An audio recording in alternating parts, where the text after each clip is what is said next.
మనిషికి ఒక నైజం ఉంటుంది, దుష్టుడికి ఒక నైజం ఉంటుంది, దేవుడికి ఒక నైజం ఉంటుంది. అర్థమైందా? మనిషి నైజం ఏంటి? నువ్వు నాకు మేలు చేస్తే నేను నీకు మేలు చేస్తా, ఇది మానవత్వం. రాక్షసత్వం నైజం ఏంటి? నువ్వు నాకు మేలు చేసినా నేను నీకు కీడే చేస్తా, ఇది ఏ నైజం? రాక్షసత్వం.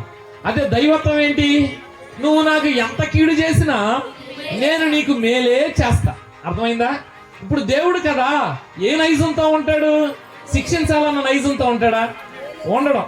మేలు చేయాలన్న నైజంతోనే ఉంటాడు. ఏంటి మనకి చేసిన మేలంటే? చాలా జాగ్రత్తగా ఆలోచించాలి. మనం తప్పులు చేస్తున్నాం, తప్పుడు బ్రతుకుతున్నాం. చంపాలనుకుంటే రావాల్సిన పని లేదు. అర్థమవుతుంది కదా? అలాగే మనల్ని బాగు చేయాలనుకున్నా రావాల్సిన పని లేదు. వాస్తవానికి మన హృదయం ఎలా ఉంది? చెడిపోయింది. ఎక్కడ ఉంది? ఎలా ఉంది? నరుల హృదయం కేవలము చెడ్డదని చదవాలి.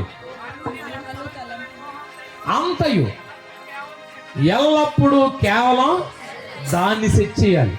దేన్ని? హృదయంలో ఉన్న తలంపులు సెట్ చేయాలి. సెట్ చేయాలనుకుంటే దేవుడు కాబట్టి మనల్ని ఎత్తుక్కుంటూ రావాలి. చాలా జాగ్రత్తగా మాట అర్థం చేసుకోండి. దేన్ని సెట్ చేయాలనుకుంటే? హృదయాన్ని సెట్ చేయాలనుకుంటే ఎవరు రావాలి? ఎందుకు రావాలి?